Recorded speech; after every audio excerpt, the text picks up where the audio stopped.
Now that you've made your foundation paper pieced blocks, we're going to put them together to create the mini quilt, the modern mini quilt sampler. And you can see here a layout option.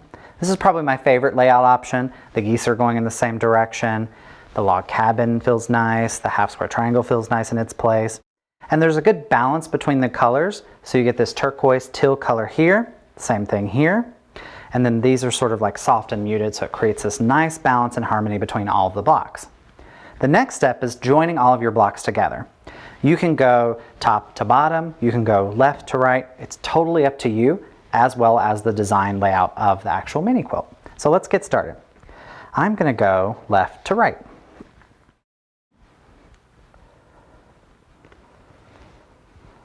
So you're going to do right sides together, joining up your blocks, making sure that everything's even. Looks really good. Okay, and then I'm going to pin it in place. And I like to put pins in multiple directions just so that it kind of, keeps it in place and doesn't shift as I'm sewing them together. And if you're good and you don't need the pins, hooray for you. I just like the pins as an extra insurance, if you will. Okay, so let's sew it together. And what I like to do is put a little bit of tape down that gives me a guide for my 1/4 inch. We're using a 1/4 inch seam allowance, nothing fancy. Our stitch length is back to normal. We don't need the small stitch length. Okay. Let's give this a little bit of more room here to catch everything. Okay, we're going to use the tape as our guide. Needle down.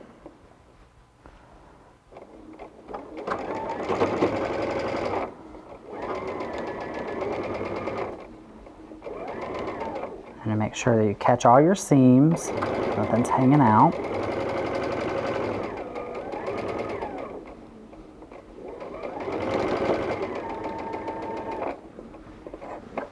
And you just want to make sure you have everything lined up.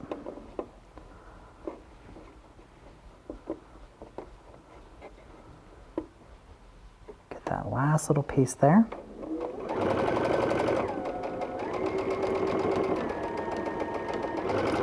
Okay.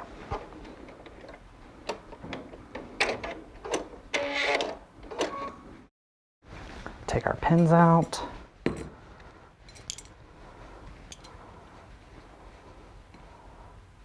And there's our first blocks joined together.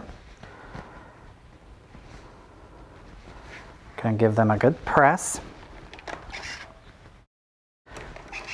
When I'm joining my blocks together, I like to keep them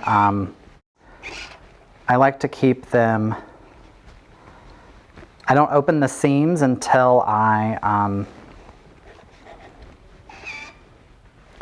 sort of just let the fabric fall and tell me where it wants to go.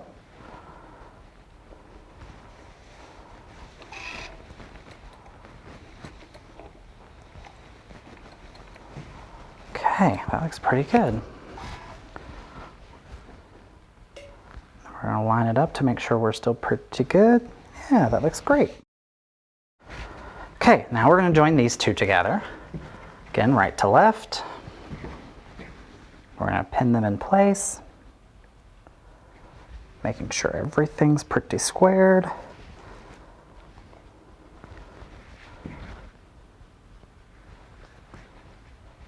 Looks good to me.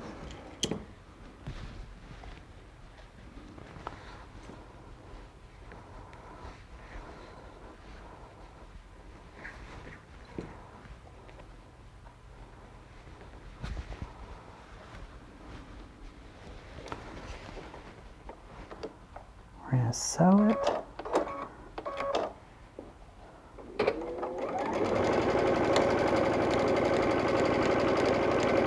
So now you're getting to your flying geese point, and you want to make sure that you don't cut off your point.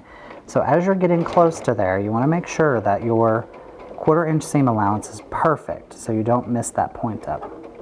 And that looks pretty good.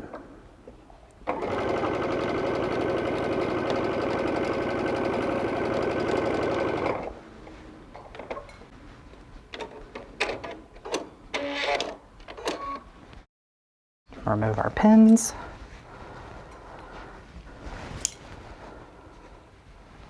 open it up, and you can see we didn't lose our point. Yay! So now we're going to set our seam.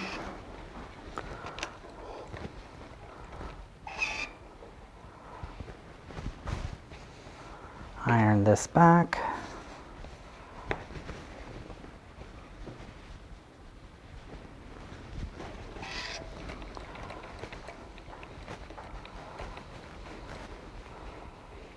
Okay, now that you have the top done, you're going to join it to the bottom.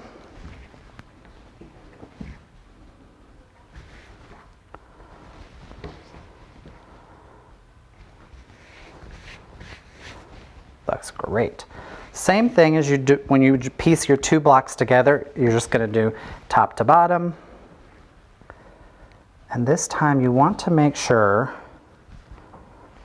that you are lining up your middle seams together.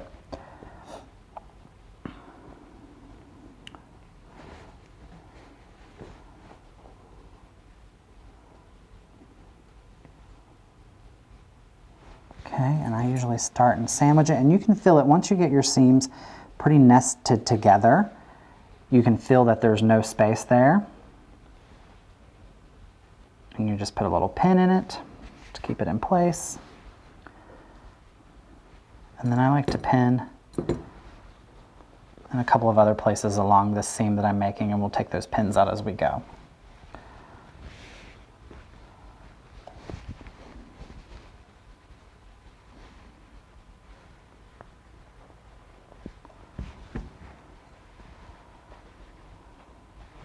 Okay, we're ready to sew. Same process as before.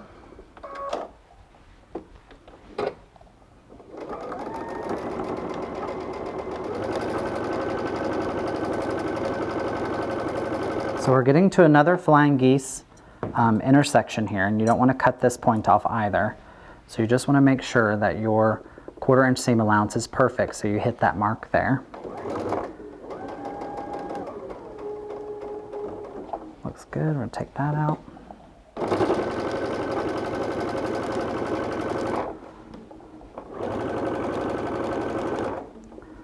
Now we're getting to our intersection. Again, you just want to make sure that it's flush.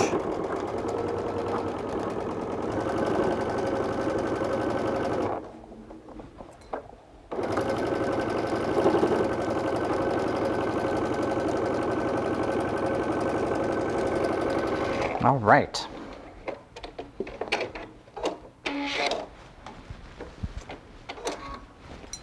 Okay, take our first and last pin out, and let's see if we got it.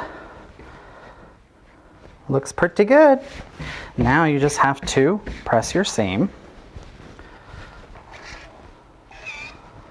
And this is where you would press your seams open just so that you have a little bit of extra room to play with. And again, I just kind of let the fabric tell me which way it wants to be pressed.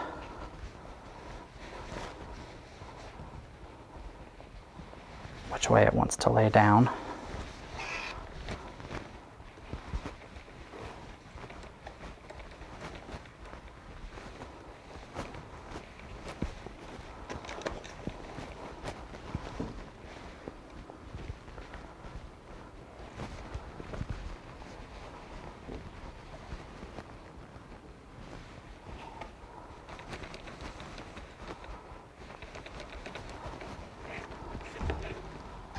Okay, we're good. So here is your mini quilt top, all done, pressed and ready to go. Next, we're going to build our quilt sandwich. That's layering the backing with the batting and the quilt top so that we can start quilting it.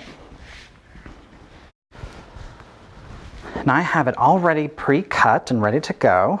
So here's my backing. Generally what I like to do, especially with mini quilts, is have one solid backing for it.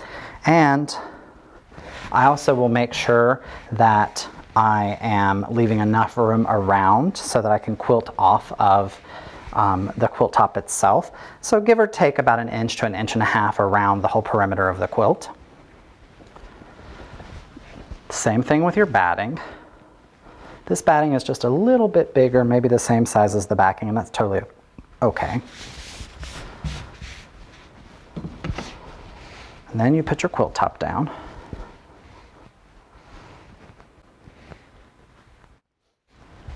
Again, you want to make sure that you're capturing all the sides. Looks like my iron didn't capture that, but maybe I can capture that in when we put this together. Oh yeah, we can get that together. All right, so there we go. We have our sandwich built. Now I like to use an adhesive spray to layer my sandwich together. And typically what I'll do is I'll go, left to right or top to bottom when it comes to spraying. If you are not comfortable not taping the edges, you can tape the edges of your backing and that will keep it pretty taut. But in mini quilts, you typically don't need it. So we'll give this a good spray.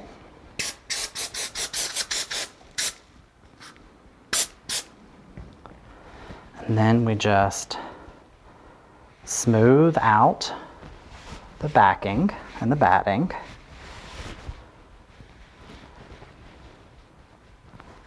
Do the other side. I also iron my backing and my batting. That way there's no creases and there's no risk of me getting any lumps and bumps. Okay, so that looks pretty good. Now we're going to do our top.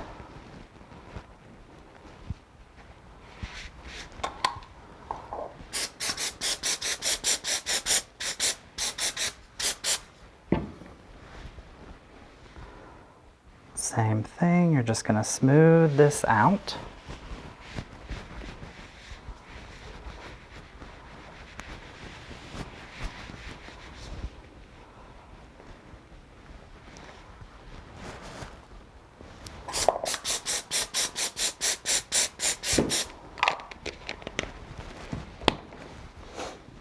Okay, let's see if I can get this.